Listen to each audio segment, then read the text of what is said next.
শক্তিরূপেণ সংস্থিতা নমস্তস্যৈ নমস্তস্যৈ নমস্তস্যৈ নমো নমঃ।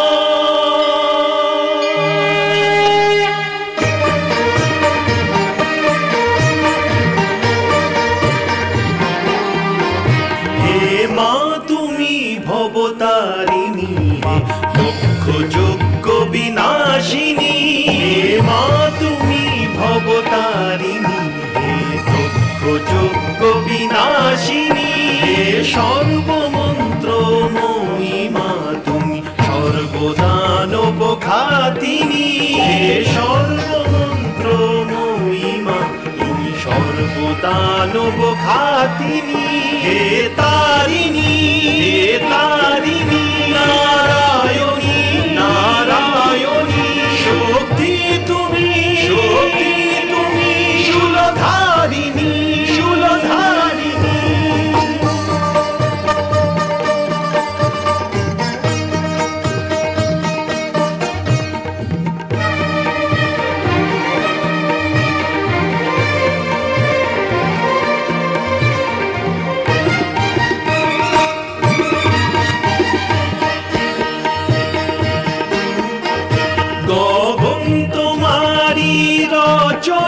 তুমি বাতালেরই রচিতা, তুমি জননী হে পালিকা, সৃষ্টির স্থিতি সংহারিকা, সৃষ্টির স্থিতি সংহারিকা। ঘন শ্যামল রঘুপতিতে বিলীন তোমারি কল্পনা, শূন্য তুমি পূর্ণমা হে জগদ্ধাত্রী কালিকা, কাটায়নী সুরবর্ষিণী তুমি মহিষাসুর মর্দিনী, হে তারিণী নারায়ণী নারায়ণী শক্তি তুমি শূলধারিণী শূলধারিণী। ओम नमः शिवाय, ओम नमः शिवाय, ओम नमः शिवाय, ओम नमः शिवाय, ओम नमः शिवाय, ओम नमः शिवाय, ओम नमः शिवाय, ओम नमः शिवाय, ओम नमः शिवाय, ओम नमः शिवाय, ओम नमः शिवाय, ओम नमः शिवाय। पुत्री আমার তোরই দশা। মহারাজ তো বলেছেন ओम नमः शिवाय যে তুই গিরিরাজের পুত্রী, কোনো বিপদ ওর কিছু ক্ষতি করতে পারবে না। ओम नमः शिवाय। আর তা সত্ত্বেও পুত্রী তোর এই দশা। ओम করিস না नमः এরকম কঠিন তপস্যা। शिवाय। পুত্রী নিজের ধ্যান ভেঙে ফেল। ओम नमः शिवाय। তোর মাতা তোকে এই অবস্থা দেখতে পারবে না পুত্রী। ओम नमः পুত্রী আমি তোর এই शिवाय। কষ্ট দেখতে পারবো না। তোর এই কষ্ট আমাকে মেরে ফেলবে পুত্রী। ओम नमः शिवाय। পুত্রী ভেঙে ফেলে সমাধি, ओम তা না হলে नमः আমি এখানেই शिवाय। নিজের প্রাণ ত্যাগ করব। দেবী আপনি কে? ओम नमः शिवाय। ওই যে সামনে যে তপস্যা করে নিজের প্রাণ দিতে বসে রয়েছে ও আমার পুত্রী। ओम नमः शिवाय। আমি গিরিরাজ হিমালয়ের স্ত্রী ओम আর এই नमः কন্যার মাতা হয়। शिवाय।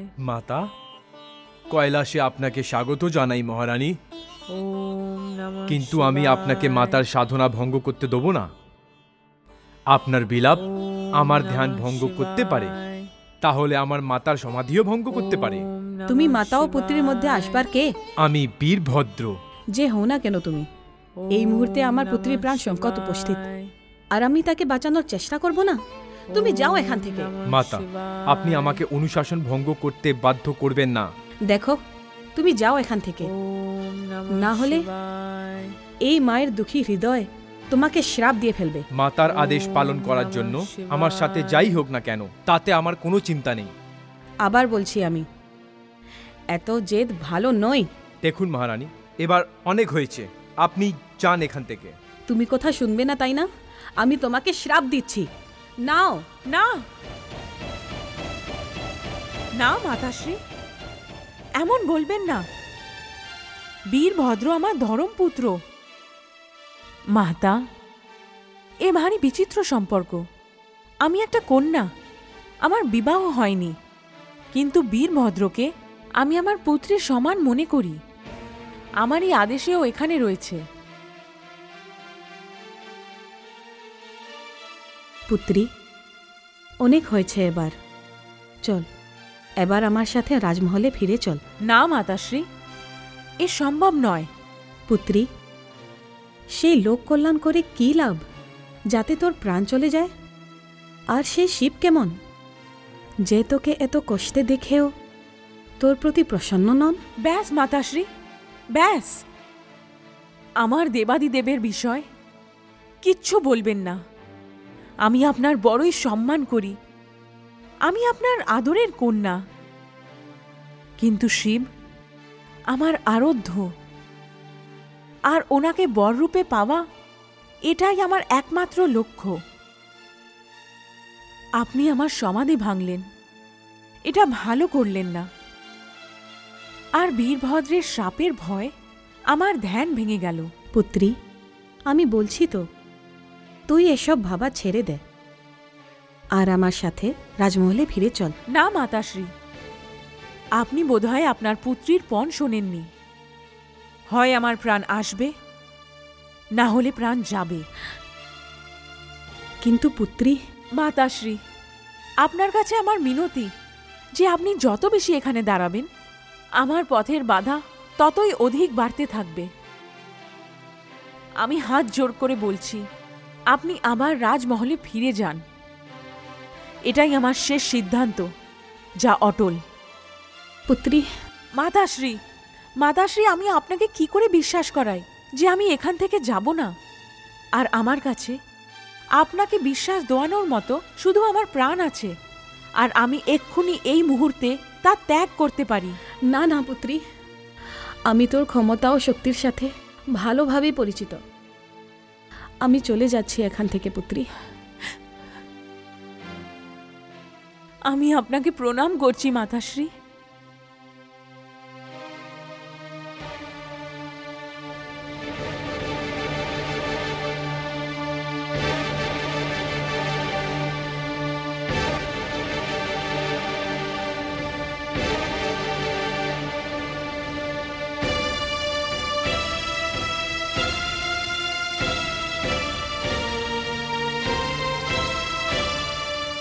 মাতা, উনি আপনার মাতাশ্রী ছিলেন, কিন্তু আমি আপনার আদেশের কারণে অসহায় ছিলাম। না পুত্র বীরভদ্র, এতে তোমার কোনো দোষ নেই। যাও পুত্র, এবার তুমি গিয়ে বিশ্রাম করো। প্রণাম মাতা।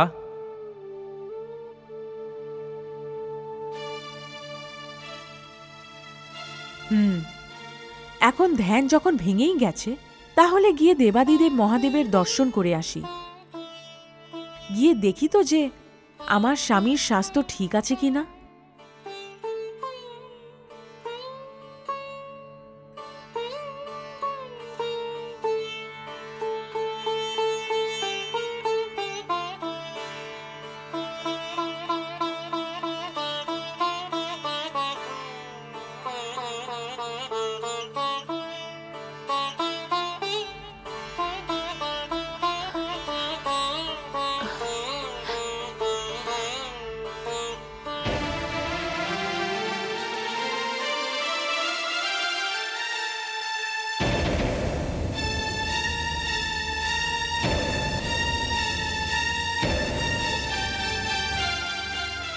স্বামী, প্রভু, কোথায় চলে গেলেন আপনি? প্রভু, প্রভু, কোথায় আপনি? কোথায় চলে গেলেন প্রভু? প্রভু, প্রভু, স্বামী, প্রভু, স্বামী, স্বামী, প্রভু, প্রভু, প্রভু।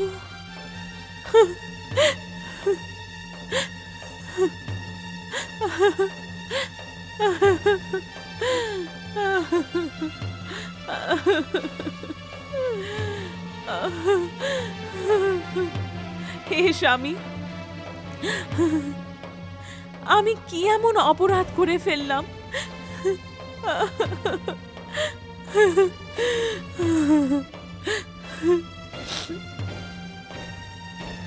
হ্যাঁ, হ্যাঁ, নিজের অপরাধ আমি বুঝতে পেরে গেছি। আমি জেনে গেছি নিজের অপরাধ। আমি আপনার সমাধি ভঙ্গ করার জন্য তপস্যা করেছিলাম, কিন্তু মাতাশ্রী চলে আসে, আমি নিজের সমাধি ভেঙে ফেলি। হয়তো এই কারণেই আমার উপরে আপনি রুষ্ট হয়ে গেছেন। আপনি আমার উপর রুষ্ট হয়ে গেলেন স্বামী। স্বামী, স্বামী, আপনি আমার নিকটে থাকবেন এই আশাতেই তো আমি তপস্যা করছিলাম। কিন্তু কিন্তু আপনি কোথায় চলে গেলেন স্বামী? হে ভোলেনাথ, হে দেবাদিদেব, মহাদেব, কোথায় গেলেন আপনি? কোথায় আছেন আমার প্রভু? কোথায় আছেন প্রভু? প্রভু কোথায় আপনি? কোথায় আছেন আমার প্রভু, আমার স্বামী? কোথায় চলে গেলেন আপনি স্বামী? কোথায় চলে গেলেন?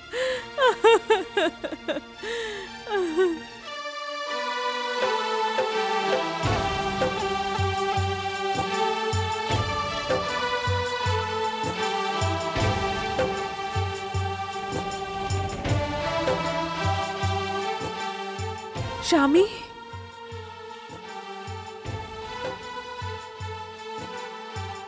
স্বামী,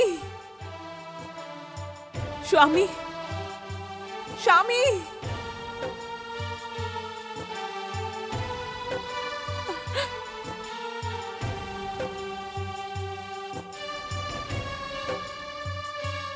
স্বামী, স্বামী, স্বামী, স্বামী, ভোলেনাথ, স্বামী,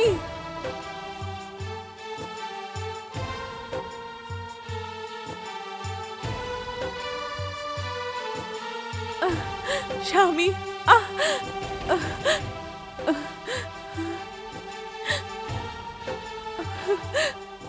স্বামী, ভোলেনাথ,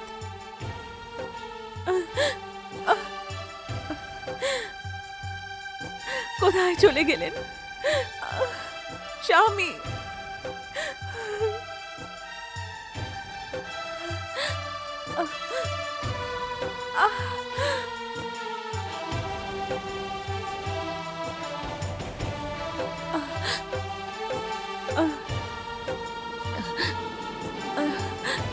স্বামী,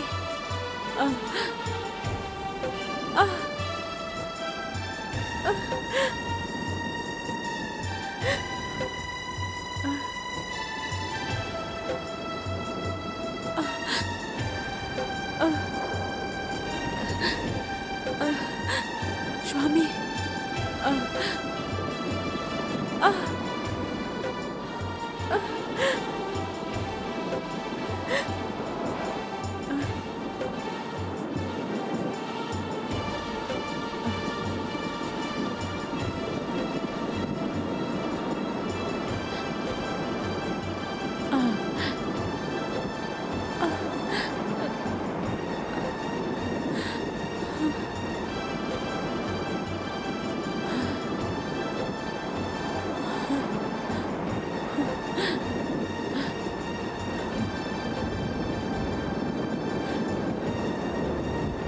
হে প্রাণেশ্বর,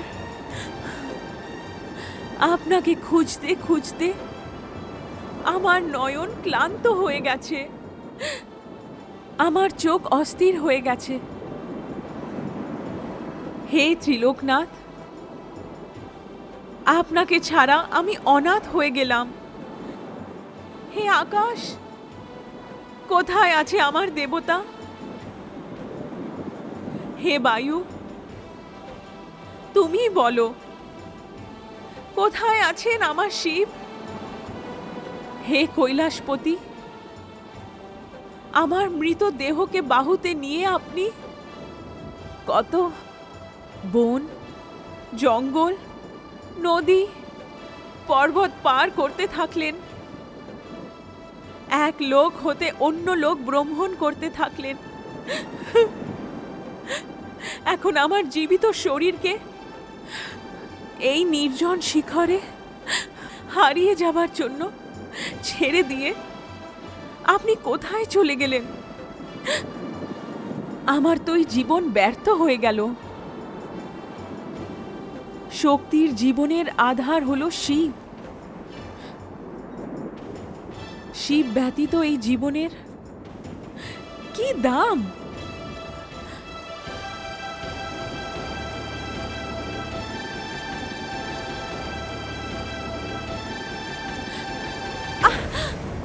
হে সুন্দরী, কেন নিজের শরীর নষ্ট করতে চলেছ? কিন্তু আপনি কে? কেন বাঁচালেন আমার প্রাণ? সুন্দরী, জীবন মরণ তো প্রভুর হাতে। আত্মহত্যা করা পাপ। তুমি কেন এই পাপ করতে চাও? এছাড়া আর কোনো উপায় নেই আমার কাছে। কোনো কারণ নিশ্চয়ই হবে। এর কারণ আমার দুর্ভাগ্য। আমি নিজের প্রিয়তমকে পাওয়ার জন্য অনেক তপস্যা করলাম, কিন্তু ওনাকে পেলাম না আমি। আর ওনাকে ছাড়াই জীবন ব্যর্থ। যদি নিজের প্রিয়তমকে পাওয়ার জন্য তুমি তপস্বিনীর বেশ ধারণ করেছ, আর এত ঘোর তপস্যা করার পরও তুমি তাকে পেলে না, তাহলে আমি বলবো যে তোমার প্রিয়তম বড়ই হৃদয়হীন, খুব নিষ্ঠুর, নির্দয়ী। কে সে ব্যক্তি? দেবাদিদেব মহাদেব। মহাদেব? হ্যাঁ, ওনাকেই পতি রূপে পাওয়ার জন্য তপস্যা করেছি আমি। তুমি সত্যি বলছো না পরিহাস করছো? এটা সত্যি। এমনই আকাঙ্ক্ষা আমার। সুন্দরী, খুবই অদ্ভুত তুমি। তপস্যাই করতে হতো তাহলে ইন্দ্রের মতন কোনো দেবতার জন্য করতে। ব্যাস, দয়া করে চুপ করুন আপনি। এরপরে আমি আর একটা কথাও শুনতে চাই না। আমার কাছে এই কথা গলিত সীসার সমান, যা আপনি আমার কানে ঢেলে দিয়েছেন।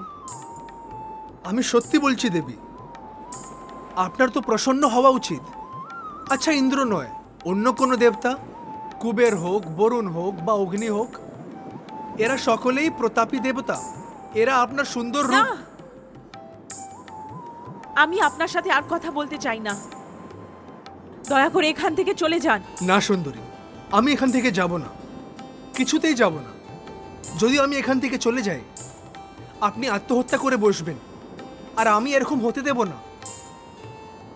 আপনার মতন সুন্দর স্ত্রী বিবাহ না করে সংসার থেকে চলে যায় না দেবী। আপনি জানেন না, কিন্তু সমস্ত দেবতাদের চিনি আমি। এবার সংকোচ করবেন না, আমাকে বলুন, স্বামীর রূপে কোন দেবতা চান আপনি? মহাদেব, মহাদেব, মহাদেব। উনি ছাড়া স্বপ্নেও আমি আর কারোর কথা চিন্তা করিনি। কিন্তু আপনি আমাকে যা বলেছেন তার উত্তরে যদি আমি আপনাকে দণ্ড না দিই, তাহলে আমার আত্মার শান্তি হবে না। দণ্ড? কেমন দণ্ড দেবী?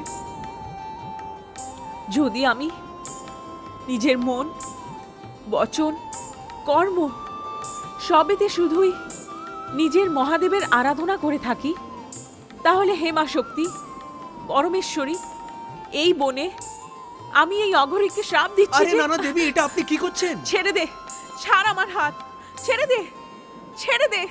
দেবী, এই হাত পাওয়ার জন্য আপনি এত তপস্যা করলেন, এত কষ্ট করলেন। এখন এই হাত আপনি পেয়ে গেছেন, আর আপনি সেই হাত ছাড়তে চান? আওয়াজটা খুব চেনা চেনা লাগছে।